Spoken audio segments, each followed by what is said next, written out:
In your ass with the resurrection is the group harder than an erection that shows no affection. They want to ban us on Capitol Hill, cause it's die, motherfuckers, die, motherfuckers. With the ghetto, nothing but the ghetto. Taking short steps, 1 foot at a time, and get my head low and never let go. Alrighty, and welcome to this episode of Commissioner's Corner. We are rounding up week 2, and we are deep into week 3 already after the 49ers game tonight. I have 3 special guests: Ryan Montgomery, owner of The Lake Show; Connor Price, owner of Fire Goodell; and trade analyst / owner Luke Cosiano. With me tonight, we have a hot episode of Commissioner's Corner, and here we go. We start off. I'd like to welcome Ryan Montgomery, owner of The Lake Show, 2-0 team, undefeated, beat me last week. I'd like to invite him on to talk about last week's matchups and possibly any rumors we got. Ryan, how are you doing? Great, how are you? Good. So let's talk about our matchup. We had you and me had a matchup last week.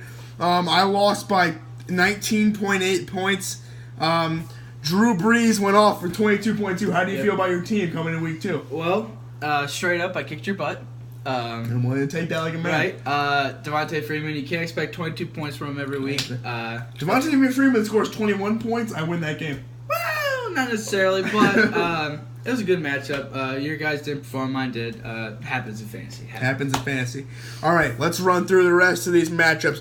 We had Team Moran and Team Donna, an absolute blowout. Team Donna moving to 0-2, 109-96. Big Baller Brand versus Luke's Belly Rolls, 78-65. Can we take it back to Moran and Donna? Let's take it back to Moran Donna. Senior analyst Montgomery has something to say. Stafford sucks, Moran. I'm a big Detroit guy. You're lucky you got that 109 with Stafford performing that poorly. Yes, so, Stafford's got a record Donna, contract. good team 0-2. And it's a proven fact that he sucked cock. Yeah, expect him to do well. The next game was Orenthal Didn't Do It versus Keeking It Real, and Keeking It Real comes out by a squeaking 3.7 points in a close game, which we didn't think was going to be close.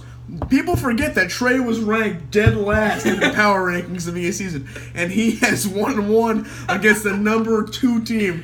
Oh, man. Yeah, shout out to Trey. Let my camera go and fire Goodell, and once again, Connor gets lucky as a Russian hooker on Christmas, and he wins 88-86 because Jim Caldwell's a pussy and doesn't kick a field goal. Go ahead. Connor, 2 wins by a combined total points of between 5 and 6, I'm not quite sure. Maybe 5.2, something like that. It took a natural disaster, folks. Right. It took a natural disaster to get Bryce to 2-0. Unbelievable. We had probably the worst game of the week with Team Miller and I Fucked Your Mom, 63-89, a low-scoring affair.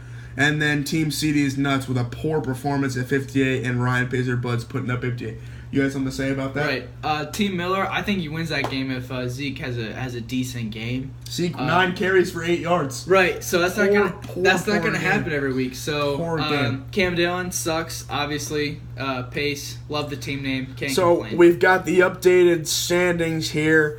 Keeking It Real at number 1 overall because of point differential, followed by Cameron Frost, I Fucked Your Mom, Ryan Montgomery, The Lake Show, and then Connor Price and Fire Goodell. Those are our 2-0 teams. Followed by Orenthal Didn't Do It, Team Miller, Team Moran, Let My Cameron Go, Big Baller Brand, and Ryan and Pacer Buds at 1-1, and Huey Lewis in the News, Team Donna, Luke's Better Rolls, and Team CDs, and that's 0-2. You have anything you'd like to say about being in that top quadrant of 2-0? Well, first off, it feels good, but at the same time, this time in fantasy, it's nice to see that the rankings are split up. It's only going to get better as the season goes. We're going to see some developments in some bottom teams. Maybe top teams fall, middle teams all go up and down. We'll find out soon. You gotta love fantasy. You gotta love fantasy. Ryan Montgomery, thank you for coming on the show today. Whoa. I'll be glad to see you back soon. Are we going to talk about next week's matchups? Yeah, but you're coming on again. All right. Thanks, guys. Appreciate it. And next, I would like to welcome Luke Cosiano, senior analyst, trade analyst, and owner.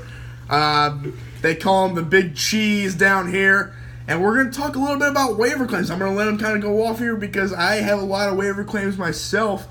I think I have the most waiver claims and trade deals out of anybody in the league because my team's really with injury. So, Luke, nice to have you on the show here. I know you're a busy guy, but I appreciate you taking a couple minutes out of your schedule to come see us today. Yeah, no Anything problem. you'd like to say about the waiver claims and trades so far?